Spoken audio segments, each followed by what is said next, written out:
Hello students, welcome to law excellence. ఇవాళ మనం 2024-25 ఆర్థిక సంవత్సరానికి సంబంధించి పూర్తి స్థాయి బడ్జెట్ని కేంద్ర ఆర్థిక మంత్రి అయినటువంటి నిర్మలా సీతారామన్ ఈమె లోక్సభలో ప్రవేశపెట్టడం జరిగింది. అంటే ప్రస్తుత ఆర్థిక సంవత్సరం ఇంకా 8 నెలల కాలం మిగిలింది కాబట్టి ఆ మిగిలిన 8 నెలల కాలానికే వార్షిక బడ్జెట్ని ప్రవేశపెట్టారనమాట. మనకి జనరల్ ఎలక్షన్స్ జరగక ముందు తాత్కాలిక బడ్జెట్ ఆల్రెడీ ప్రవేశపెట్టారు. మళ్ళీ ఇప్పుడు ఇంకొకసారి ఈ 8 నెలల కాలానికి పూర్తి స్థాయి బడ్జెట్ని ప్రవేశపెట్టారు. అయితే పార్లమెంట్లో ఇలా బడ్జెట్ని ప్రవేశపెట్టడం ఈమెకి 7వసారి. అయితే ఇందులోకి వచ్చేసరికి తెలంగాణ రాష్ట్రానికి సంబంధించి సరిగ్గా ఫండ్స్ అన్నటువంటివి లేవు, అసలు మొండి చేయి చూపించింది అన్నట్టుగా. ఆంధ్రప్రదేశ్ రాష్ట్రానికి మాత్రం ఎక్కువ బడ్జెట్ని కేటాయించింది అన్నట్టుగా. సో ఇలాంటివన్నీ వింటున్నటువంటి నేపథ్యంలో అసలు ఈ బడ్జెట్ ముఖ్యాంశాలు ఏంటి, హైలైట్స్ ఏంటి అన్నటువంటిది మనకి తెలియాలి. అయితే అంతకన్నా ముందు మనము న్యూస్లోకి వెళ్ళకన్నా ముందు మీరు చెప్పండి, మన భారత రాజ్యాంగంలో ఉన్నటువంటి ఏ ఆర్టికల్ ఎన్నవ అధికరణ యాన్యువల్ ఫినాన్షియల్ స్టేట్మెంట్ లేదా బడ్జెట్ గురించి తెలుపుతుంది? సో దీనికి ఆన్సర్ కమెంట్ సెక్షన్లో ఇవ్వండి. మరి ముందుగా మనం గమనిస్తే ఈ బడ్జెట్లో మొత్తం 4 క్యాస్ట్ల మీద ఫోకస్ చేయటం జరిగింది. క్యాస్ట్లు అంటున్నారేంటి అనేసి మీరు అనుకోవచ్చు. మీకు గనక గుర్తుంటే జ్ఞాన్ అంటే ఏంటి, మోదీ ప్రభుత్వానికి సంబంధించి జ్ఞాన్ అంటే ఏంటి అన్నట్టుగా ఒక వీడియో చేశాం మనం. సో జ్ఞాన్ అంటే ఏంటి?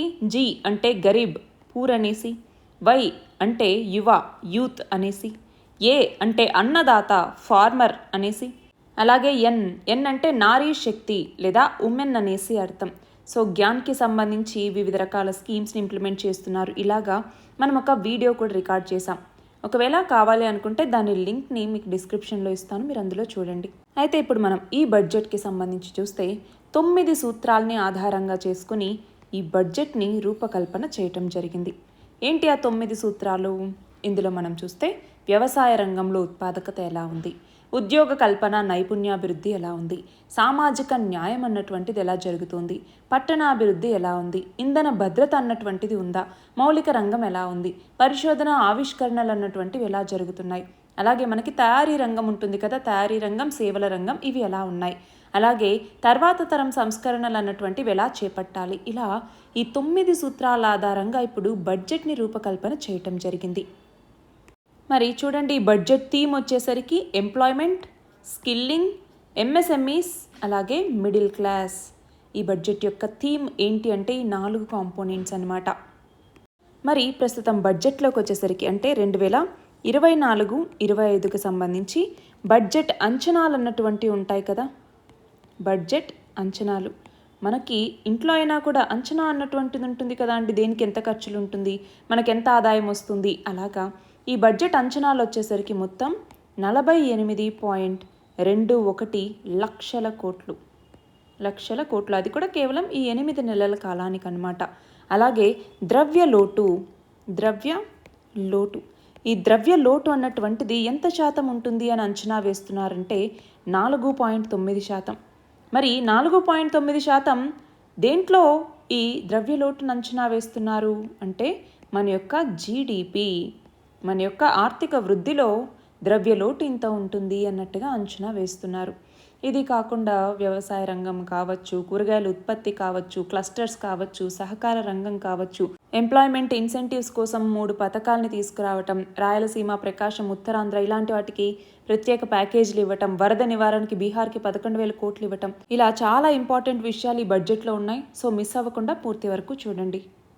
సో ఫస్ట్ ఆఫ్ ఆల్ మనం చెప్పుకున్నటువంటి 9 కాంపోనెంట్స్లో ఒకటి ఏంటి అంటే అగ్రికల్చర్కి సంబంధించి ప్రొడక్టివిటీ మరియు రెసిలియన్స్ అన్నటువంటిది అగ్రికల్చర్లో ఎలా ఉంది, వ్యవసాయ రంగంలో ఉత్పాదకత ఎలా ఉంది అన్నట్టుగా చూస్తే చూడండి. ఒకటి, అగ్రికల్చరల్ రీసెర్చ్లో ట్రాన్స్ఫర్మేషన్ అన్నటువంటిది తీసుకురావాలి. అంటే క్లైమేట్ రెసిలియంట్ వెరైటీస్ని తీసుకురావటం, అలాగే అగ్రికల్చర్లో ప్రొడక్టివిటీని పెంచటం, వీటిని ఫోకస్ చేస్తూ రీసెర్చ్ని మరింతగా పెంచాలి, దానికోసం రివ్యూని కూడా చేపట్టాలి అన్నట్టుగా.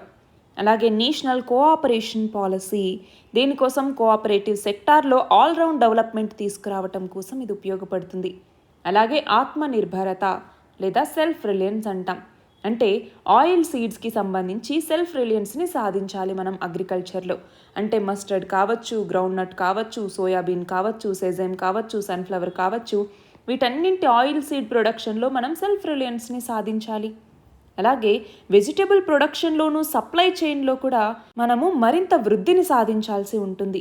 దాంట్లో భాగంగా FPO అంటే ఏంటి, ఫార్మర్ ప్రొడ్యూసర్ ఆర్గనైజేషన్స్ని ప్రమోట్ చేయటం, కోఆపరేటివ్స్ని, స్టార్టప్స్ని వీటన్నింటినీ ప్రమోట్ చేసి వీటి ద్వారా ఈ వెజిటేబుల్స్ని సరిగ్గా కలెక్ట్ చేసుకోవటం, స్టోరేజ్, మార్కెటింగ్ ఇవన్నీ చేయటం ద్వారా ఏంటి, సప్లై చైన్ అన్నటువంటి సరిగ్గా జరిగేలాగా చూస్తే అప్పుడు ఫార్మర్కి దీని ద్వారా బెనిఫిట్ అన్నటువంటిది ఎక్కువగా చేకూరుతుంది. అలాగే కొత్త వెరైటీస్ని రిలీజ్ చేయటం. ఫర్ ఎగ్జాంపుల్ ఇప్పుడు మనం గనక చూసుకుంటే ఈ ఫార్మర్స్ కల్టివేషన్ ఏవైతే చేస్తూ ఉంటారో అలా కల్టివేషన్ చేస్తున్నటువంటి 109 కొత్త ఈల్డింగ్ వెరైటీస్, అలాగే క్లైమేట్ రెసిలియంట్ వెరైటీస్ అంటే వాతావరణ మార్పుల్ని తట్టుకొని నిలబడేలాంటి వెరైటీస్ని, అది కూడా 32 ఫీల్డ్ మరియు హార్టికల్చరల్ క్రాప్స్ని డెవలప్ చేసి వాటిని ఫార్మర్స్కి రిలీజ్ చేయటం లక్ష్యంగా పెట్టుకున్నారు. అలాగే న్యాచురల్ ఫార్మింగ్కి సంబంధించి 1 కోటి మంది ఫార్మర్స్ని ఇలా న్యాచురల్ ఫార్మింగ్ వైపుగా తీసుకురావాలన్నటువంటిది లక్ష్యం. వాళ్ళ కోసం నెక్స్ట్ 2 సంవత్సరాల్లో సర్టిఫికేషన్, బ్రాండింగ్ ఇలాంటివన్నీ చేయబోతున్నారు. అంతేకాదు 10,000 need based bio input resource సెంటర్స్ని కూడా ఎస్టాబ్లిష్ చేయబోతూ ఉన్నారు. సో వాళ్ళకి ఏం కావాలి, ఏమేమి అందించాలి అవన్నీ కూడా ఈ యొక్క బయో ఇన్పుట్ రిసోర్స్ సెంటర్స్ అన్నటువంటివి చూసుకుంటాయి. అలాగే ష్రింప్ ప్రొడక్షన్ మరియు ఎక్స్పోర్ట్స్ని కూడా ప్రమోట్ చేయాలి. దాన్ని నాబార్డ్ ద్వారా ఫినాన్సింగ్ అన్నటువంటిది దీనికి అందించబోతూ ఉన్నారు. నాబార్డ్ అంటే ఏంటి, national bank for agriculture and rural development అంటాము. దీని ద్వారా షింప్ ఫార్మింగ్, ప్రాసెసింగ్, ఎక్స్పోర్ట్స్ని ఫెసిలిటేట్ చేస్తారనమాట. అలాగే డిజిటల్ పబ్లిక్ ఇన్ఫ్రాస్ట్రక్చర్ DPI అంటాం. ఈ DPI ద్వారా ఏంటి అంటే రాబోయేటటువంటి 3 సంవత్సరాలకి ఫార్మర్స్ అలాగే వాళ్ళ యొక్క ల్యాండ్స్ అన్నీ కూడా ఈ డిజిటల్ పబ్లిక్ ఇన్ఫ్రాస్ట్రక్చర్ కింద కవర్ చేస్తారనమాట. దానికోసం దాదాపు 400 డిస్ట్రిక్ట్స్లో క్రాప్ సర్వేని చేపడతారు. అంతేకాదు వాళ్ళకి జన్ సమర్థ్ అన్నటువంటిది ఒకటి ఉంది మనకి. ఈ జన్ సమర్థ్ అన్నటువంటి యాప్ ద్వారా కిసాన్ క్రెడిట్ కార్డ్స్ని కూడా ఇష్యూ చేయటం జరుగుతుంది. ఇది ఫార్మర్స్కి సంబంధించి. మరి రెండవ కాంపోనెంట్ వచ్చేసరికి ఎంప్లాయ్మెంట్ మరియు స్కిల్ లింక్కి సంబంధించి. సో దీని కింద మనం చూస్తే ఎంప్లాయ్మెంట్ లింక్డ్ ఇన్సెంటివ్ కింద 3 స్కీమ్స్ని తీసుకొచ్చారు అనేసి చెప్పుకున్నామా. మరి ఏంటి ఆ 3 స్కీమ్ చూడండి. స్కీమ్ A వచ్చేసరికి ఫస్ట్ టైమర్స్కి అనమాట. సో దీని కింద ఏంటి, ఎవరైతే ఫార్మల్ సెక్టార్స్లోకి వస్తూ ఉంటారో వాళ్ళకి 1 మంత్ వేజ్ని 3 ఇన్స్టాల్మెంట్స్లో ఇస్తారు. అది కూడా 15,000 రూపాయల లోపు ఉంటాయి. మరి దీని ద్వారా 210 లక్షల యూత్ బెనిఫిట్ పొందబోతున్నారు. స్కీమ్ B వచ్చేసరికి ఏంటి, మ్యానుఫ్యాక్చరింగ్లో జాబ్ క్రియేషన్కి సంబంధించి. అంటే దీనిని ఫస్ట్ టైం ఎంప్లాయీస్కి లింక్ చేస్తారు.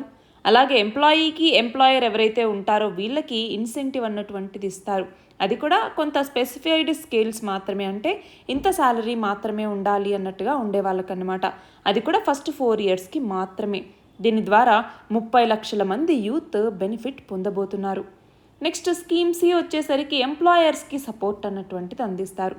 అంటే మనకి ఎంప్లాయర్స్ ఎవరైతే ఉంటారో వాళ్ళకి పర్ మంత్ 3,000 వరకు, అది కూడా ఎవరైతే కొత్తగా హైర్ చేసుకుంటారు కదా వాళ్ళకి అప్ టు 2 ఇయర్స్ వరకు పర్ మంత్ 3,000 బెనిఫిట్ని రీఎంబర్స్ చేయటం జరుగుతుంది గవర్నమెంట్ నుంచి. దీని ద్వారా 50 లక్షల జాబ్స్ అన్నటువంటివి జనరేట్ అవుతాయి అనేసి అంచనా. ఇది మాత్రమే కాదు, వర్క్ ఫోర్స్లో ఉమెన్ యొక్క పార్టిసిపేషన్ని కూడా పెంచాలి. దీనికోసం ఇండస్ట్రీ అలాగే వర్కింగ్ ఉమెన్ హాస్టల్స్ వీటన్నింటితో కొలాబరేట్ అయ్యి వాళ్ళ యొక్క పార్టిసిపేషన్ అన్నటువంటిది పెంచేలాగా చూస్తారు.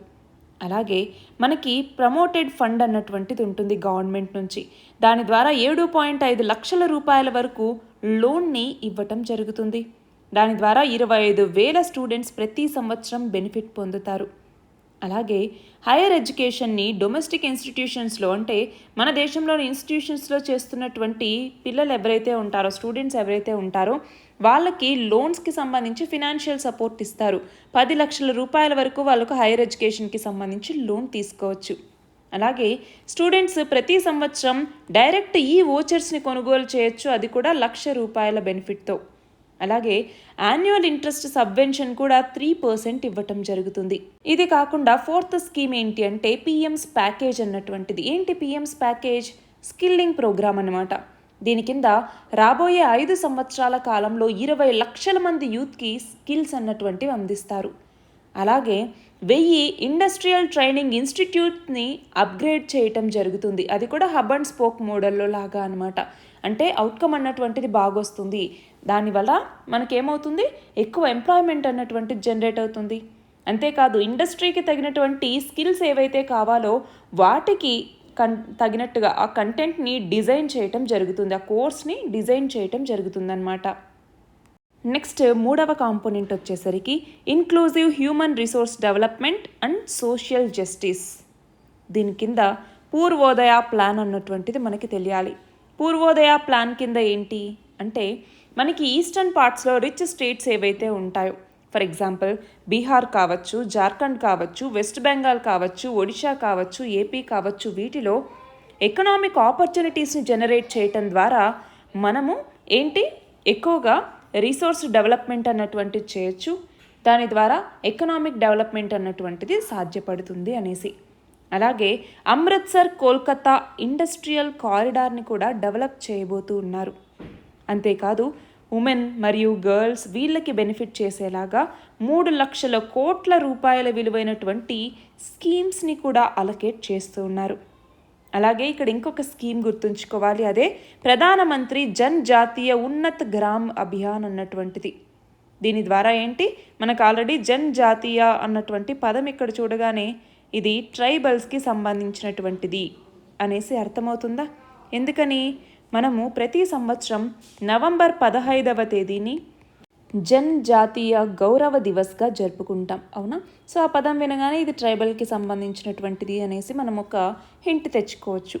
మరి దీని ద్వారా ఏంటి అంటే దాదాపు 63,000 విలేజెస్లో ఉన్నటువంటి 5 కోట్ల మంది ట్రైబల్ పీపుల్ యొక్క సోషో ఎకనామిక్ కండిషన్స్ని ఇంప్రూవ్ చేయటం కోసం తీసుకొచ్చినటువంటి స్కీమ్ ఇది.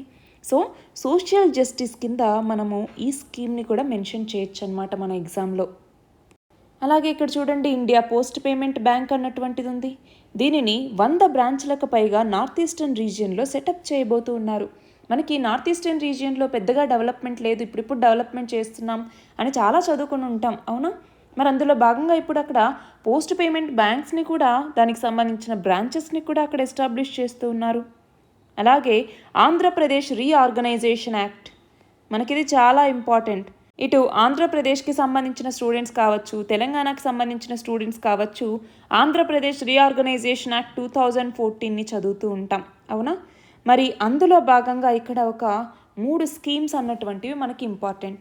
సరే, దానికన్నా ముందు ఇక్కడ చూడండి 15,000 కోట్ల ఫినాన్షియల్ సపోర్ట్ని మేము ఈ యొక్క ఆర్థిక సంవత్సరానికి ఇస్తాము అన్నట్టుగా ఇక్కడ మన ఆర్థిక మంత్రి ప్రకటించడం జరిగింది. అంతేకాదు పోలవరం ఇరిగేషన్ ప్రాజెక్ట్ యొక్క కంప్లీషన్కి కూడా మేము హెల్ప్ చేస్తాము అన్నట్టుగా చెప్పడం జరిగింది. అలాగే essential infrastructure, for example water కావచ్చు, పవర్ కావచ్చు, రైల్వేస్ కావచ్చు, రోడ్స్ కావచ్చు, వాటిని కొప్పర్తి నోడ్, మనకి Visakhapatnam Chennai industrial corridor VCIC అంటాం. ఈ VCICకి సంబంధించి కొప్పర్తి నోడ్లోను, అలాగే Hyderabad Bengaluru industrial corridor HBIC అంటాం. ఈ HBICలో ఉన్నటువంటి ఓర్వకల్ నోడ్లోను ఈ యొక్క ఎసెన్షియల్ ఇన్ఫ్రాస్ట్రక్చర్ని డెవలప్ చేయబోతూ ఉన్నారు. సో ఇక్కడ ఏపీ రీఆర్గనైజేషన్ యాక్ట్కి సంబంధించి మేజర్ డెవలప్మెంట్ ఇనిషియేటివ్స్ ఈ బడ్జెట్లో ప్రకటించింది ఏంటి అంటే క్రిస్ప్గా ఫస్ట్ది వచ్చేసరికి ఫినాన్షియల్ సపోర్ట్ అన్నటువంటిది.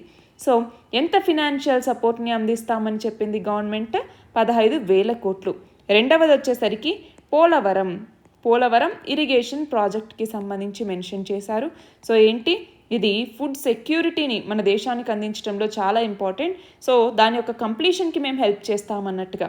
మూడవది వచ్చేసరికి ఇన్ఫ్రాస్ట్రక్చర్ కారిడార్. సో ఈ మూడింటి గురించి ఏపీ రీఆర్గనైజేషన్ యాక్ట్ గురించి ఇక్కడ మెన్షన్ చేశారు. సో క్రిస్ప్గా మనకి ఇన్ఫర్మేషన్ అవసరం. నెక్స్ట్ చూడండి 4వ కాంపోనెంట్ వచ్చేసరికి మ్యానుఫ్యాక్చరింగ్ మరియు సర్వీసెస్కి సంబంధించి. సో ఇందులో భాగంగా చూస్తే మ్యానుఫ్యాక్చరింగ్ సెక్టార్లో ఉన్నటువంటి MSMEs micro, small and medium enterprises ఏవైతే ఉంటాయో వాటికి క్రెడిట్ గ్యారంటీ స్కీమ్ని అప్లై చేస్తూ ఉన్నారు. సో వాళ్ళు క్రెడిట్ తీసుకుంటున్నప్పుడు ఇది ఉపయోగపడుతుందన్నమాట. అలాగే ఎంఎస్ఎంఈ క్రెడిట్కి సంబంధించి కొత్త అసెస్మెంట్ మోడల్ని తీసుకురాబోతూ ఉన్నారు. అంతేకాదు ట్రెడ్స్ అన్నటువంటిది కూడా మనకి ఎంఎస్ఎంఈకి సంబంధించినటువంటి ఒక ఆన్లైన్ ప్లాట్ఫామ్ అన్నమాట. మరి దీంట్లోకి వచ్చేసరికి ఏంటి అంటే వర్కింగ్ క్యాపిటల్ ఏదైతే ఉంటుందో దాన్ని క్యాష్ లాంటి రిసీవబుల్స్ లాగా కన్వర్ట్ చేసుకోవాలన్నటువంటిది లక్ష్యం. సో దీని యొక్క నేమే ఇప్పుడు మనకు ఏదైతే ట్రెడ్స్ అన్నామో అది ఏంటి అంటే trade receivables electronic discounting system అంటామన్నమాట. ఇది ఎంఎస్ఎంఈ సెల్లర్స్ ఎవరైతే ఉంటారో వాళ్ళకి ఇది వాళ్ళ కోసం తీసుకొచ్చినటువంటి ఒక ఇన్స్టిట్యూషనల్ మెకానిజం అనమాట, ఒక ఆన్లైన్ ఎలక్ట్రానిక్ ప్లాట్ఫామ్ ఇది. సో ఇన్వాయిసెస్ ఏవైతే ఉంటాయో మనం తీసుకున్నప్పుడు ఒక స్లిప్ వస్తుంది కదా ఇన్వాయిస్, దాని మీద డిస్కౌంట్ అన్నటువంటిది ఇక్కడ ఇస్తారనమాట. సో దానికి కూడా స్కోప్ని ఇక్కడ పెంచడం జరిగింది. అలాగే ముద్రా లోన్స్, ప్రధానమంత్రి ముద్రా యోజన అని చదువుకుంటూ ఉంటాం. సో ఈ ప్రధానమంత్రి ముద్రా యోజన కింద ముద్రా లోన్స్ యొక్క లిమిట్ని ఇప్పుడు ఏదైతే తరుణ్ కేటగిరీ కింద, ఇందులో మనకి 3 కేటగిరీస్ ఉన్నాయి. మీరు ఆల్రెడీ చాలాసార్లు చదివే ఉంటారు. ఏంటవి? ఒకటి వచ్చేసరికి శిశు అన్నటువంటి కేటగిరీ, రెండవది వచ్చేసరికి కిషోర్ అన్నటువంటి కేటగిరీ, మూడవది వచ్చేసరికి తరుణ్ అన్నటువంటి కేటగిరీ. సో ఇందులోకి వచ్చేసరికి ఏంటి, శిశువు కింద వచ్చేసరికి మనకి ఇంతకుముందు 2.5 లక్షల వరకు, కిషోర్ అయితే 5 లక్షల వరకు, తరుణ్ అంటే 10 లక్షల వరకు దీని కింద ముద్రా లోన్స్ని ఇచ్చేవాళ్ళనమాట. సో ఇప్పుడు ఈ తరుణ్ కేటగిరీ కింద 10 లక్షలు అన్నాం కదా, ఆ 10 లక్షల్ని కాస్త ఇప్పుడు 20 లక్షలకి ఆ లిమిట్ని ఎన్హాన్స్ చేశారనమాట. అలాగే ఎంఎస్ఎంఈ యూనిట్స్ని ఇటు ఫుడ్ ఇర్రేడియేషన్, క్వాలిటీ, అలాగే సేఫ్టీ టెస్టింగ్ వీటిలో కూడా మరింత విస్తరించబోతూ ఉన్నారు. అలాగే క్రెడిట్ సపోర్ట్ని కూడా స్ట్రెస్ పీరియడ్లో ఎంఎస్ఎంఈస్కి అందిస్తామన్నట్టుగా ఇక్కడ చెప్తున్నారు. అంతేకాదు national industrial corridor development programme NICDP అంటాము. ఈ ఎన్ఐసిడిపి కింద 12 ఇండస్ట్రియల్ పార్కుల్ని ఏర్పాటు చేయబోతూ ఉన్నారు. అలాగే మనకి రెంటల్ హౌసింగ్, అలాగే డార్మెటరీ టైప్ ఉంటుంది కదా ఇండస్ట్రియల్ వర్కర్స్, వాళ్ళకి పీపీపీ మోడ్లో అంటే పబ్లిక్ ప్రైవేట్ పార్ట్నర్షిప్ మోడ్లో అకామిడేట్ చేయబోతూ ఉన్నారు. అలాగే క్రిటికల్ మినరల్స్ మిషన్ అన్నటువంటి దాన్ని తీసుకురాబోతున్నారు. దీని ద్వారా ఏంటి, మన భారతదేశంలోనే డొమెస్టిక్గా ప్రొడక్షన్ కావచ్చు, రీసైక్లింగ్ కావచ్చు, అలాగే ఓవర్సీస్ అక్విజిషన్కి సంబంధించి కూడా దీంట్లో మెన్షన్ చేస్తారనమాట. అలాగే ట్రైబ్యునల్ కావచ్చు, అపెలేట్ ట్రైబ్యునల్స్ కావచ్చు, ఇవి ఇన్సాల్వెన్సీ కేసెస్ ఏవైతే ఉంటాయో వాటిని త్వరగా రిజల్యూషన్ చేయటం, ఇంకా దానికి సంబంధించి అడిషనల్ ట్రిబ్యునల్స్ని ఏర్పాటు చేయటం, సో ఇలాంటి ఇనిషియేటివ్స్ అన్నీ తీసుకురాబోతున్నారు. అలాగే 5th స్కీమ్ వచ్చేసరికి పిఎంస్ ప్యాకేజ్. దీని ద్వారా ఇంటర్న్షిప్ ఆపర్చునిటీస్ని కూడా ఇస్తూ ఉన్నారు. అంటే ఏంటి, ఇక్కడ మనకి 500 టాప్ కంపెనీస్ ఏవైతే ఉంటాయో వాటిలో ఇంటర్న్షిప్ని ఇక్కడ ప్రొవైడ్ చేస్తారనమాట. రాబోయే 5 సంవత్సరాల్లో 1 కోటి మంది యూత్కి ఇలా టాప్ 500 కంపెనీస్లో ఇంటర్న్షిప్ని ప్రొవైడ్ చేస్తారు. అలాగే వీళ్ళకి ప్రతి మంత్ 5,000 రూపాయల అలవెన్స్ని ఇస్తారు. అది కాకుండా సిఎస్ఆర్ ఫండ్స్ అంటే కార్పొరేట్ సోషల్ రెస్పాన్సిబిలిటీ ఫండ్స్ కింద 1 టైం అసిస్టెంట్స్ని 6,000 రూపాయలు కూడా ఇస్తారనమాట. నెక్స్ట్ చూడండి, 5th వచ్చేసరికి అర్బన్ డెవలప్మెంట్. అర్బన్ డెవలప్మెంట్లో భాగంగా స్టాంప్ డ్యూటీని తగ్గించడానికి సంబంధించి, సో ఏంటి, ఉమెన్ ఎవరైతే ప్రాపర్టీస్ పర్చేస్ చేస్తారో అలాంటి వాళ్ళకి ఈ స్టాంప్ డ్యూటీని తగ్గించాలి అన్నట్టుగా, దానివల్ల ఎక్కువ మంది పర్చేస్ చేస్తారు అన్నటువంటిది. రెండవది వచ్చేసరికి స్ట్రీట్ మార్కెట్స్ని ఏర్పాటు చేయటం. సో మనకి 100 వీక్లీ హార్ట్స్ లేదా స్ట్రీట్ ఫుడ్ హబ్స్ని సెలెక్టెడ్ సిటీస్లో ఈ స్కీమ్ కింద డెవలప్ చేస్తారనమాట. అలాగే ట్రాన్సిట్ ఓరియంట్ డెవలప్మెంట్ అన్నటువంటిది కూడా చేస్తారు. ఫర్ ఎగ్జాంపుల్ 14 లార్జ్ సిటీస్లో, అంటే 30 లక్షలు లేదా అంతకన్నా ఎక్కువ జనాభా ఉన్నటువంటి 14 లార్జ్ సిటీస్లో ఈ ట్రాన్సిట్ ఓరియంట్ డెవలప్మెంట్ అన్నటువంటిది చేయటం జరుగుతుంది. అలాగే వాటర్ మేనేజ్మెంట్ కూడా. ఫర్ ఎగ్జాంపుల్ మన దేశంలో ఉన్నటువంటి 100 లార్జ్ సిటీస్ ఏవైతే ఉంటాయో వాటిలో వివిధ రకాల ప్రాజెక్టులను తీసుకొచ్చి water supply, sewage treatment, solid waste management వీటన్నింటికి సంబంధించిన ప్రాజెక్ట్స్ చేపడతారనమాట. అలాగే హౌసింగ్ నీడ్స్కి సంబంధించి చూస్తే ప్రధానమంత్రి ఆవాస్ యోజన అర్బన్ అన్నటువంటి స్కీమ్ ఉంది. దీని ద్వారా ఏంటి, 10 లక్షల కోట్ల రూపాయల ఇన్వెస్ట్మెంట్స్తో మిడిల్ క్లాస్ ఫ్యామిలీస్, అలాగే అర్బన్ పూర్ ఎవరైతే ఉంటారో వాళ్ళకి 1 కోటి మందికి ఈ ప్రధానమంత్రి ఆవాస్ యోజన అర్బన్ కింద ఇళ్ళని కట్టివ్వటం జరుగుతుంది. ఇది మాత్రమే కాకుండా ఇప్పుడు అర్బన్ సిటీస్లో కనుక మనం చూస్తే చాలా రెంటల్స్ ఎక్కువ ఉంటాయి. మరి ఆ నేపథ్యంలో ట్రాన్స్పరెంట్ రెంటల్ హౌసింగ్ మార్కెట్స్ని ఏర్పాటు చేస్తే ఏమవుతుంది, ఈ ఇల్లు ఎక్కడెక్కడ ఉన్నాయి అన్నట్టుగా అవైలబిలిటీ అన్నటువంటిది పెరుగుతుంది. సో దీనికి సంబంధించిన పాలసీస్, రెగ్యులేషన్స్ ఇలాంటివన్నీ తీసుకొస్తామన్నట్టుగా చెప్పారనమాట.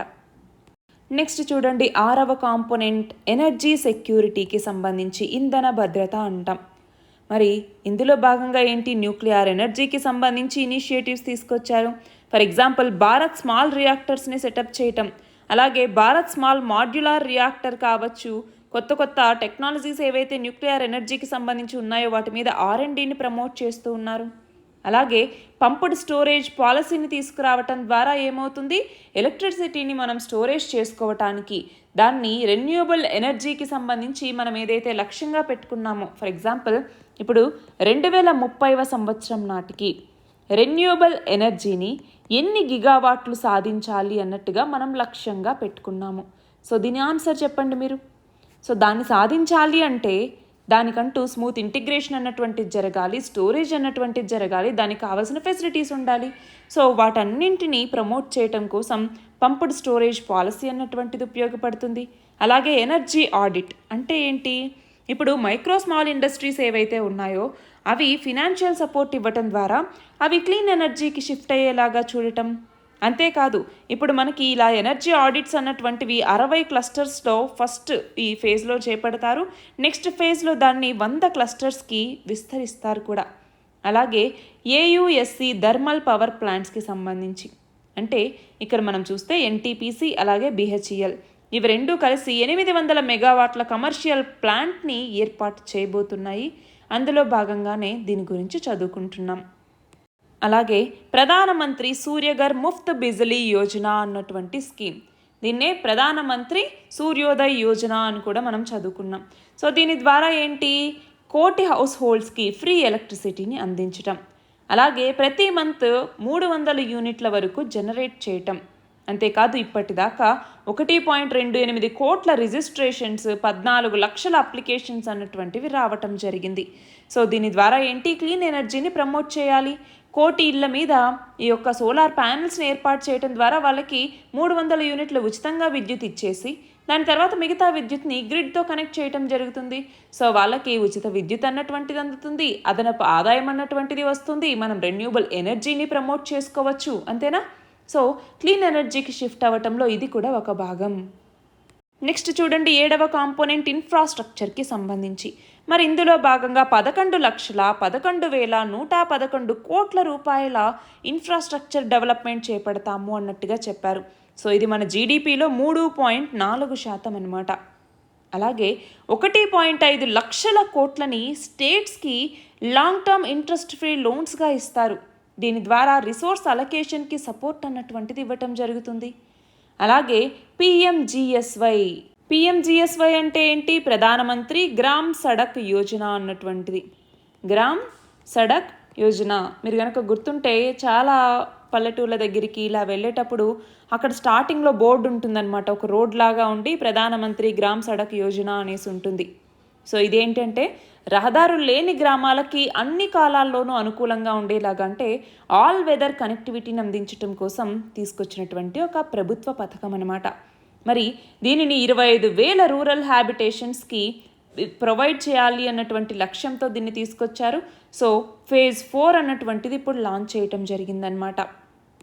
అలాగే ఇరిగేషన్, ఫ్లడ్ మిటిగేషన్కి సంబంధించి మనం ఇక్కడ చూస్తే కోసి మెచ్చి ఇన్ఫ్రాస్ట్రేట్ లింక్ సంబంధించి, అలాగే ఇంకొక 20 వరకు ఆన్ గోయింగ్ మరియు కొత్త స్కీమ్స్ కోసం ఫినాన్షియల్ సపోర్ట్ని అందిస్తారు. దాని ఎస్టిమేటెడ్ కాస్ట్ చూడండి 11,500 కోట్లు అనమాట. అలాగే అస్సాం, సిక్కిం, ఉత్తరాఖండ్ వీటిలో చాలా మనం ఫ్లడ్స్ని చూస్తూ ఉంటాం. సో అలా ఫ్లడ్స్కి సంబంధించి ఆ ఫ్లడ్ మేనేజ్మెంట్ రిలేటెడ్ ప్రాజెక్ట్స్కి అసిస్టెంట్స్ని అందిస్తారు. అలాగే హిమాచల్ ప్రదేశ్లో ఏవైతే ఇప్పుడు అన్నీ జరుగుతూ ఉన్నాయో, కొండ చర్యలు విరిగిపడటం కావచ్చు, లేదు అనుకుంటే అప్పుడప్పుడు ఫ్లడ్స్ అన్నటువంటివి రావటం, ఇవన్నిటి నేపథ్యంలో అక్కడ రీకన్స్ట్రక్షన్ మరియు రిహాబిలిటేషన్కి కూడా అసిస్టెంట్స్ని అందించడం జరుగుతుంది. నెక్స్ట్ చూడండి, ఇన్ఫ్రాస్ట్రక్చర్లోనే టూరిజంకి సంబంధించి చూసుకుంటే మనకి ఇంతకుముందు ఏదైతే కాశీ విశ్వనాథ్ టెంపుల్ కారిడార్ని నిర్మించారో అలాంటిదే ఇప్పుడు మనము విష్ణుపద్ టెంపుల్ కారిడార్, అలాగే మహాబోధి టెంపుల్ కారిడార్, ఇవి కూడా గయాలో ఉన్నాయన్నమాట. సో వీటిలో కూడా టెంపుల్ కారిడార్స్ని నిర్మిస్తారు. అంటే ఆ టెంపుల్కి కావాల్సినటువంటి బేసిక్ ఇన్ఫ్రాస్ట్రక్చర్, ఆ అమ్యూనిటీస్ అన్నింటినీ క్రియేట్ చేసి దాన్ని ఒక కారిడార్ లాగా డెవలప్ చేస్తారనమాట. అలాగే రాజ్గిర్ అన్నటువంటి ప్రాంతం ఇటు హిందువులకి, బౌద్ధులకి, అలాగే జైనులకి, వీళ్ళందరికీ కూడా చాలా రిలీజియస్ సిగ్నిఫికెన్స్ ఉన్నటువంటి ప్లేస్. మరి ఆ ప్రాంతాన్ని కూడా కాంప్రహెన్సివ్ డెవలప్మెంట్ చేస్తామన్నట్టుగా చెప్పారు. అలాగే నలంద యూనివర్సిటీని మళ్ళీ రీఓపెన్ చేశారు కదా, మరి ఆ నేపథ్యంలో నలందాని ఒక టూరిస్ట్ సెంటర్గా డెవలప్ చేస్తాము అన్నట్టుగా చెప్పటం జరిగింది. అలాగే ఒడిషాకి సంబంధించి అక్కడ ఉన్నటువంటి బ్యూటీ ఏదైతే ఉంటుందో, సో దాన్ని కూడా ఒక టూరిజం డెస్టినేషన్గా తీసుకురావటం జరుగుతుంది. సో అక్కడ డెవలప్మెంటల్ ప్రాజెక్ట్స్కి అసిస్టెన్స్ని ఇస్తాము అన్నట్టుగా ఈ బడ్జెట్లో ప్రకటించారు. నెక్స్ట్ చూడండి, 8వ కాంపోనెంట్ వచ్చేసరికి ఇన్నోవేషన్, రీసెర్చ్ మరియు డెవలప్మెంట్కి సంబంధించి. మరి అందులో భాగంగా ఇక్కడ ఒక ఫండ్ గురించి మాట్లాడుతున్నారు, అదే అనుసంధాన్ నేషనల్ రీసెర్చ్ ఫండ్ అన్నటువంటిది. సో దీంట్లో భాగంగా ఏంటి, బేసిక్ రీసెర్చ్ మరియు ప్రోటోటైప్ డెవలప్మెంట్ చేసేటటువంటి వాళ్ళకి ఈ యొక్క రీసెర్చ్ ఫండ్ ద్వారా మనీని ఇవ్వటం జరుగుతుంది. అలాగే 1,00,000 కోట్ల రూపాయల ఫినాన్షియల్ పూల్ని ఏర్పాటు చేసి కమర్షియల్ స్కేల్లో ఇన్నోవేషన్ మరియు రీసెర్చ్ అన్నటువంటి చేపడతారు. అలాగే స్పేస్ ఎకానమీని కూడా మరింతగా డెవలప్ చేయటం కోసం ఒక వెంచర్ క్యాపిటల్ ఫండ్ని సెటప్ చేయటం జరుగుతుంది. అది కూడా 1,000 కోట్ల రూపాయలతో అనమాట. నెక్స్ట్ చూడండి, 9th వచ్చేసరికి నెక్స్ట్ జనరేషన్ రిఫార్మ్స్కి సంబంధించి. అందులో భాగంగా రూరల్ మరియు అర్బన్ ల్యాండ్ రిలేటెడ్ యాక్షన్స్కి సంబంధించి అయితే చూడండి, ఆల్రెడీ మనకు తెలుసు కదా, unique land parcel identification number అన్నటువంటిది భూ ఆధార్ ద్వారా ఇవ్వటం జరుగుతోంది. అలాగే సర్వే అన్నటువంటిది మనకి కరెంట్ ఓనర్షిప్ ఎవరికి ఉంది అన్నట్టుగా సబ్ డివిజన్స్ చేసి మ్యాపింగ్ చేస్తూ ఉన్నారు. ఫార్మర్స్ రిజిస్ట్రీస్కి లింకేజెస్ అన్నటువంటివి పెడుతూ ఉన్నారు. అలాగే అర్బన్ ఏరియాస్లో కూడా GIS మ్యాపింగ్ చేసి అర్బన్ ఏరియాస్లో ఉన్నటువంటి ల్యాండ్ రికార్డ్స్ని డిజిటైజ్ చేస్తూ ఉన్నారు. అలాగే కెడస్ట్రల్ మ్యాప్స్ అన్నటువంటి వాటిని కూడా డిజిటైజ్ చేస్తూ ఉన్నారు. ల్యాండ్ రిజిస్ట్రీని ఎస్టాబ్లిష్ చేస్తూ ఉన్నారు. సో ఇవన్నీ మనకి తెలిసిన విషయాలే. మరి ఇక్కడ చూడండి, క్లైమేట్ ఫినాన్స్కి సంబంధించి అంటే ఏంటి, ఇక్కడ క్లైమేట్ అడాప్షన్ మరియు మిటిగేషన్కి సంబంధించిన ఇన్వెస్ట్మెంట్స్ యొక్క క్యాపిటల్ ఏదైతే కావాల్సి వస్తుందో దాన్ని ఎన్హాన్స్ చేయటం. అలాగే FDI ఫారిన్ డైరెక్ట్ ఇన్వెస్ట్మెంట్, అలాగే ఓవర్సీస్ ఇన్వెస్ట్మెంట్స్, వీటి కోసం ఏంటి అంటే సింప్లిఫై చేస్తూ ఉన్నారు ప్రాసెస్ని. దానివల్ల ఏమవుతుంది, ఓవర్సీస్ ఇన్వెస్ట్మెంట్స్లో కూడా మన యొక్క రూపీని వాళ్ళు కరెన్సీగా యూజ్ చేయటం, మనం ఎక్కువగా FDIని తీసుకునేందుకు ఆపర్చునిటీస్ని క్రియేట్ చేయటం అన్నటువంటిది లక్ష్యం. అలాగే NPS వాత్సల్య అన్నటువంటిది, ఇది ఏంటి అంటే పేరెంట్స్ అలాగే గార్డియన్స్ వాళ్ళ యొక్క మైనర్స్ కోసం కాంట్రిబ్యూట్ చేసేలాగా తీసుకొచ్చినటువంటి ప్లాన్ ఇది. అలాగే data governance, data collection, data processing, data management, data statistics, ఇవేవైతే ఉన్నాయో ప్రస్తుతం వాటన్నింటినీ ఇంప్రూవ్ చేయటం కోసం మేము ట్రై చేస్తామన్నట్టుగా చెప్తున్నారు. అలాగే NPS న్యూ పెన్షన్ స్కీమ్ అంటాం. దీని ద్వారా ఏంటి అంటే ప్రస్తుతం ఏదైతే కామన్ సిటిజన్ ఏవైతే ఇష్యూస్ని ఫేస్ చేస్తూ ఉన్నారో పెన్షన్కి సంబంధించి వాటిని తీర్చడం కోసం, ఆ ఇష్యూస్ని అడ్రస్ చేయటం కోసం, ఫిజికల్ ప్రూడెన్స్ని మెయింటైన్ చేయటం కోసం ఈ న్యూ పెన్షన్ స్కీమ్ని తీసుకురావటం జరుగుతుంది.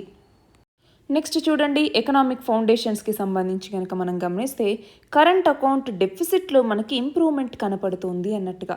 కరెంట్ అకౌంట్ డెఫిసిట్ అంటే ఏంటి, మనకి ట్రేడ్కి సంబంధించి నెగిటివ్ బ్యాలెన్స్ వచ్చిందనుకోండి, దానివల్ల కంట్రీ యొక్క కరెన్సీ వాల్యూ అన్నటువంటి తగ్గుతుంది. సో డెఫిసిట్ అన్నటువంటిది వస్తుంది. ఫర్ ఎగ్జాంపుల్, మన భారతదేశం 100 కోట్లని ఇంపోర్ట్స్ మీద స్పెండ్ చేసింది అనుకోండి, కానీ ఎక్స్పోర్ట్స్ ద్వారా 80 కోట్లు మాత్రమే ఎర్న్ చేసింది అనుకోండి, అప్పుడు కరెంట్ అకౌంట్ డెఫిసిట్ ఎంత, 20 కోట్లు. సో సింపుల్గా చెప్పాలి అంటే ఇంపోర్ట్స్ అన్నటువంటివి ఎక్స్పోర్ట్స్ కన్నా ఎక్కువగా ఉంటే అప్పుడు డెఫిసిట్ అన్నటువంటిది వస్తుంది. నెక్స్ట్ చూడండి, ఇండియా 2024 ఫినాన్షియల్ ఇయర్లో 8.2% తన యొక్క ఆర్థిక వృద్ధి జరుగుతుంది అన్నట్టుగా ఇక్కడ అంచనా వేయటం జరిగింది. నెక్స్ట్ చూడండి, expansionary PMI index. PMI index అంటే ఏంటి, పర్చేజింగ్ మేనేజర్స్ ఇండెక్స్ అంటాం. ఏంటి, పర్చేజింగ్ మేనేజర్స్ ఇండెక్స్ అనేసి. ఏంటి పర్చేజింగ్ మేనేజర్స్ ఇండెక్స్ అంటే, ఇది ఒక సర్వే బేస్డ్ ఇండికేటర్ అనమాట. బిజినెస్ కండిషన్స్ ఎలా ఉన్నాయి అన్నట్టుగా. ఫర్ ఎగ్జాంపుల్ బిజినెస్ అవుట్పుట్ ఎలా ఉంది, కొత్త ఆర్డర్స్ ఎలా ఉన్నాయి, ఎంప్లాయ్మెంట్ ఎలా ఉంది, సెల్లింగ్ ప్రైసెస్ ఎలా ఉన్నాయి, అలాగే ఎక్స్పోర్ట్స్ ఎలా ఉన్నాయి, సప్లయర్ పర్ఫార్మెన్స్ ఎలా ఉంది, ఇలా వీటన్నింటినీ పరిగణలోకి తీసుకుంటుందన్నమాట. సో ప్రైవేట్ సెక్టార్ కంపెనీస్ చేత చేసేటటువంటి ఒక మంత్లీ సర్వే లాగా, ఒక ఎకనామిక్ ఇండికేటర్ లాగా పర్చేసింగ్ మేనేజర్స్ ఇండెక్స్ని మనం తీసుకుంటామన్నమాట. సో సర్వీస్కి సంబంధించి, మ్యానుఫ్యాక్చరింగ్కి సంబంధించి ఇండెక్స్ని ఇస్తూ ఉన్నారు. సో ఇది ఎక్స్పాన్షనరీగానే ఉంది అన్నట్టుగా.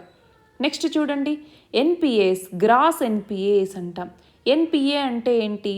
నాన్ పర్ఫార్మింగ్ అసెట్స్ అనేసి. ఏంటి? నాన్ పర్ఫార్మింగ్ అసెట్స్ అంటే ఏంటి? మనం ఏదైనా ఒక లోన్ తీసుకున్నప్పుడు 90 రోజులు లేదా అంతకు మించి మనం ఎలాంటి చెల్లింపులు చేయకపోతే, వడ్డీ కానీ అసలు కానీ చెల్లింపులు చేయకపోతే దానిని నాన్ పర్ఫార్మింగ్ అసెట్స్ అనేసి పిలుస్తాం. మరి షెడ్యూల్డ్ కమర్షియల్ బ్యాంక్స్లో ఈ గ్రాస్ ఎన్పిఎస్ అన్నటువంటివి తగ్గుతూ ఉన్నాయి అన్నట్టుగా ఇక్కడ చెప్తూ ఉన్నారు. మరి షెడ్యూల్డ్ కమర్షియల్ బ్యాంక్స్ అంటే ఏంటి అంటే, మనకి reserve bank of India act అన్నటువంటిది ఉంది, ఆర్బీఐ యాక్ట్, ఏ ఇయర్ 1934. మరి ఇందులో అంటే ఈ షెడ్యూల్స్ ఏవైతే ఉంటాయో వాటిలో ఇన్క్లూడ్ అయ్యి ఉండే కమర్షియల్ బ్యాంక్ని, అంటే ఆర్బీఐ యాక్ట్లో సెకండ్ షెడ్యూల్ అని ఉంటుందన్నమాట. సో ఇక ఈ సెకండ్ షెడ్యూల్ కింద ఉన్నటువంటి బ్యాంక్స్ని మనము షెడ్యూల్డ్ కమర్షియల్ బ్యాంక్ అనేసి మనం పిలుస్తూ ఉంటాము. మరి ఇది కాకుండా షెడ్యూల్డ్ కోఆపరేటివ్ బ్యాంక్స్ అని కూడా ఉంటాయి. అవి కూడా రిజర్వ్ బ్యాంక్ ఆఫ్ ఇండియా కింద సెకండ్ షెడ్యూల్లో ఇవి రిజిస్టర్ అయి ఉంటాయన్నమాట. ఇప్పుడైతే షెడ్యూల్డ్ కమర్షియల్ బ్యాంక్స్ యొక్క గ్రాస్ ఎన్పిఎస్ అన్నటువంటివి, అంటే నికర ఈ ఎన్పిఏ లేదా దాన్ని ఏమని పిలుస్తాం? నాన్ పర్ఫార్మింగ్ అసెట్స్ లేదా నిరర్ధక ఆస్తులు అంటాము. సో ఇక్కడ ఏంటి? గ్రాస్ ఎన్పిఎస్ అన్నటువంటివి డిక్లైన్ అవుతూ ఉన్నాయి అనేసి చెప్తున్నారు. నెక్స్ట్ చూడండి, ఫిస్కల్ డెఫిసిట్ అన్నటువంటిది జీడిపిలో పర్సంటేజ్ ప్రకారం చూసుకుంటే డిక్రీజ్ అవుతూ ఉంది అనేసి. సో ఫిస్కల్ డెఫిసిట్ అంటే ఏంటి? గవర్నమెంట్ యొక్క టోటల్ రెవెన్యూ అన్నటువంటిది ఎంత ఉంది, అలాగే టోటల్ ఎక్స్పెండిచర్ అన్నటువంటిది ఎంత ఉంది, వీటి మధ్య గ్యాప్ ఉన్నప్పుడు మనకి ప్లస్లో వచ్చిందనుకోండి అప్పుడు ఫిస్కల్ సర్ప్లస్ అంటాం. అదే మైనస్లలో వచ్చిందనుకోండి ఫిస్కల్ డెఫిసిట్ అనేసి మనం పిలుస్తూ ఉంటాము. సో గవర్నమెంట్ యొక్క ఇన్కమ్ ఎలా ఉంది, స్పెండింగ్ ఎలా ఉంది అనేసి సింపుల్గా మనం చెప్పచ్చు. సో దీని ద్వారా ఏంటి? ప్రభుత్వ బడ్జెట్ బ్యాలెన్స్ ఎలా ఉంది, ఫిస్కల్ బ్యాలెన్స్ ఎలా ఉంది అనేసి మనకి తెలుస్తుందన్నమాట. అలాగే ఇన్ఫ్లేషన్ అంటే ఏంటి? సింపుల్గా చెప్పాలి అంటే ధరల్లో ఉండేటటువంటి పెరుగుదల. సో ఇన్ఫ్లేషన్ అన్నటువంటిది కూడా తగ్గుతూ వస్తుంది అనేసి ఈ స్టాటిస్టిక్స్ చెప్తున్నాయి. నెక్స్ట్ చూడండి, ట్యాక్స్ ప్రపోజల్స్కి సంబంధించి ట్యాక్సెస్ని సింప్లిఫై చేస్తూ ఉన్నారు అన్నట్టుగా. సో అసలు ట్యాక్స్ అంటే ఏంటి? ఇది ఒక మ్యాండేటరీ పేమెంట్ లేదా మ్యాండేటరీ ఛార్జ్ అనేసి చెప్పచ్చు. దీనిని లోకల్, స్టేట్ లేదా నేషనల్ గవర్నమెంట్స్ అన్నటువంటివి ఇండివిజువల్స్ నుంచి లేదా బిజినెసెస్ నుంచి కలెక్ట్ చేసుకుంటాయి. నార్మల్గా ఏంటి అంటే గవర్నమెంట్ సర్వీస్ని అందించడానికి, గూడ్స్ మరియు యాక్టివిటీస్ని చేపట్టడానికి కావాల్సినటువంటి కాస్ట్ అన్నటువంటిది ఈ ట్యాక్స్ రూపంలో కవర్ అవుతుంది. ఫర్ ఎగ్జాంపుల్, మనము ఒక 1000 రూపాయలు సంపాదించామనుకోండి. సో అప్పుడు రాష్ట్రం ఏం చేస్తుంది లేదా దేశం ఏం చేస్తుంది? నువ్వు 1% పన్ను కట్టాలి అంటుంది. దేనికోసం? నువ్వు తిరిగే రోడ్లు కావచ్చు, నువ్వు వెళ్తూ ఉన్నప్పుడు వేసేటటువంటి లైట్లు కావచ్చు, శానిటేషన్ కావచ్చు, వీటన్నింటికి నేను ఖర్చు పెడుతున్నాను కదా. సో నువ్వు డబ్బులు ఇస్తే నేను ఖర్చు పెడతాను. ప్రభుత్వానికి ఎక్కడి నుంచి వస్తుందండి? పన్నుల రూపంలోనే కదా వస్తుంది. సో దాన్నే సింపుల్గా ట్యాక్స్ అనేసి పిలుస్తూ ఉంటాము. సో వేరియస్ ట్యాక్స్ రేట్స్ ఉంటాయి. వేరియస్ ట్యాక్సబుల్ ఇన్కమ్ అన్నటువంటిది ఉంటుంది. దాని ద్వారా వీళ్ళకింత ట్యాక్స్ అన్నట్టుగా క్యాలిక్యులేట్ చేస్తారు. అయితే ఇప్పుడేమవుతుంది? ఈ ట్యాక్సెస్ని సింప్లిఫై చేస్తున్నారు. ఎందుకని? ట్యాక్స్ బేస్ని పెంచడం కోసం. ట్యాక్స్ బేస్ అంటే ఆదాయం సంపాదించేటటువంటి వాళ్ళకి, ఫర్ ఎగ్జాంపుల్ ఇంతకుముందు 20,000 ఉంటేనే ట్యాక్స్ కట్టాలి అనుకుంటే ఇప్పుడు 10,000 ఉంటేనే ట్యాక్స్ కట్టు, కానీ తక్కువ కట్టు అన్నాం అనుకోండి, దానివల్ల కట్టే వాళ్ళ సంఖ్య పెరుగుతుంది. సో దాన్నే ట్యాక్స్ బేస్ అనేసి మనం పిలుస్తాం. సో ఇన్కమ్ ట్యాక్స్ యాక్ట్ 1961ని మళ్ళీ రివ్యూ చేయటం, అలాగే చారిటీస్, టీడీఎస్ అంటే ట్యాక్స్ డిడక్షన్ అట్ సోర్స్ అంటాం, వీటిని సింప్లిఫై చేయటం, అలాగే లిటిగేషన్, అపీల్స్కి మరింత ఛాన్స్ అన్నటువంటివి ఇవ్వటం, ట్యాక్స్ బేస్ని మరింతగా డీపెండ్ చేయటం, ఇలాగా వీటన్నింటిని తీసుకురావటం వల్ల ట్యాక్సెస్ని సింప్లిఫై చేస్తున్నారనమాట. సో మరి అందులో భాగంగా సెక్టార్ స్పెసిఫిక్ కస్టమ్స్ డ్యూటీకి సంబంధించి చూస్తే కస్టమ్స్ డ్యూటీలో చేంజెస్ తీసుకురావటం వల్ల చాలామంది బెనిఫిట్ పొందుతున్నారు. అఫోర్డబుల్ మెడిసిన్స్కి సంబంధించి, మొబైల్ ఇండస్ట్రీకి సంబంధించి, డొమెస్టిక్ వాల్యూ అడిషన్ చేయడానికి ఫర్ ఎగ్జాంపుల్ గోల్డ్ మరియు సిల్వర్ మీద కస్టమ్స్ డ్యూటీని తగ్గించారు. అలాగే మరైన్ ఎక్స్పోర్ట్స్లో కాంపిటేటివ్నెస్ని పెంచడం కోసం ఏం చేశారు, ష్రింప్ మరియు ఫిష్ ఫీడ్కి సంబంధించి రెడ్యూస్ చేశారు ట్యాక్స్ని 5%కి. అలాగే ఎనర్జీ ట్రాన్సిషన్కి సపోర్ట్ ఇవ్వటం, దానికోసం క్యాపిటల్ గూడ్స్ ఏవైతే సోలార్ సెల్స్ మరియు ప్యానెల్స్కి కావాలో వాటికి ఈ యొక్క కస్టమ్స్ డ్యూటీని ఎగ్జంప్ట్ చేయటం జరిగింది. అలాగే స్ట్రాటజిక్ సెక్టార్స్ని మరింతగా పెంపొందించడం కోసం 25 క్రిటికల్ మినరల్స్ మీద స్టాంప్ డ్యూటీని ఫుల్గా ఎగ్జంప్ట్ చేశారనమాట.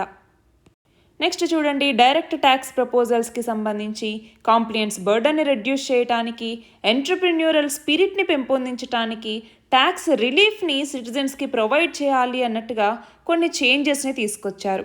మరి దాని కింద ఏంటి, క్యాపిటల్ గెయిన్స్ ఏవైతే ఉంటాయో వాటిలో రేషనలిజం, అంటే ఫినాన్షియల్ అసెట్స్లో షార్ట్ టర్మ్ గెయిన్స్ ఉంటాయి కదా, వాటి ద్వారా 20% ట్యాక్స్ రేట్ని అట్రాక్ట్ చేయటం.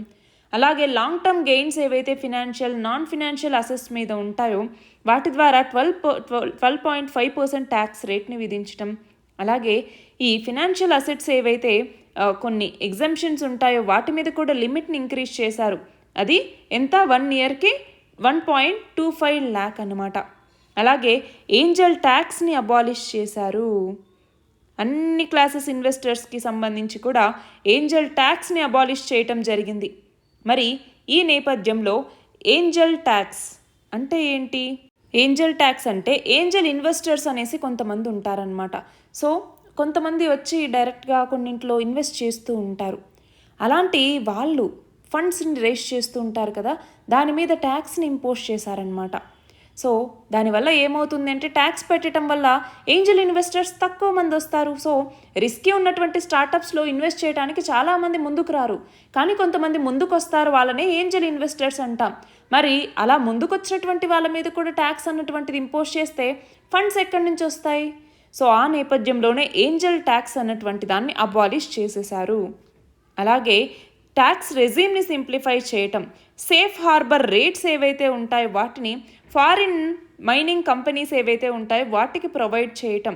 అలాగే కార్పొరేట్ ట్యాక్స్ ఏవైతే ఉంటుందో వాటిని 40% నుంచి 35%కి రెడ్యూస్ చేయటం. సో ఈ కార్పొరేట్ ట్యాక్స్ అన్నటువంటి తగ్గటం ద్వారా వివిధ రకాల కంపెనీలు మన భారతదేశానికి వచ్చి ఇక్కడ తన యొక్క కంపెనీస్ని, అంటే వాటికి కావాల్సినటువంటి బ్రాంచెస్ని ఏర్పాటు చేసుకుంటాయి. చూడండి, ఇక్కడ ట్యాక్స్ స్లాబ్స్కి సంబంధించి 0 నుంచి 3 lakhs వరకు ఇన్కమ్ ఉంటే వాళ్ళకి ట్యాక్స్ అన్నటువంటిది వర్తించదు. అదే 3 to 7 lakhs ఉంటే 5% ట్యాక్స్ని విధిస్తూ ఉన్నారు. 7 to 10 lakhs ఆదాయం ఉంటే 10% ట్యాక్స్. అదే 10 to 12 lakhs ఆదాయం ఉంటే 15% ట్యాక్స్. అదే 12 to 15 lakhs ఉంటే 20% ట్యాక్స్ కట్టాలి. 15 lakhs కన్నా ఎక్కువ ఆదాయం ఉంటే 30% ట్యాక్స్ని కట్టాల్సి ఉంటుంది. అంతేకాదు, ఈ సాలరీడ్ ఎంప్లాయీస్ ఎవరైతే ఉంటారో వాళ్ళకి స్టాండర్డ్ డిడక్షన్ని ఇప్పుడు ఇంక్రీజ్ చేశారు 50,000 నుంచి 75,000 రూపాయలకి. అలాగే పెన్షనర్స్ ఎవరైతే ఉంటారో వాళ్ళకి ఫ్యామిలీ పెన్షన్ మీద డిడక్షన్ని కూడా ఇంక్రీజ్ చేశారు 15,000 నుంచి 25,000 రూపాయలకి. సో దీని ద్వారా ట్యాక్సెస్ని మరింత సింప్లిఫై చేయటం జరిగింది. మరి ఇప్పుడు మన బడ్జెట్లో రూపాయి రాక రూపాయి పోక అంటాం. అంటే మనకి వేటి నుంచి ఆదాయం వస్తుంది, వేటిలో ఖర్చులు ఉన్నాయి అన్నట్టుగా. సో ఇప్పుడు మనకి రూపాయి ఆదాయం వేటి నుంచి వస్తుంది. ఫర్ ఎగ్జాంపుల్, ఇప్పుడు 1 రూపాయి అంటే 100 పైసలు అనుకోండి.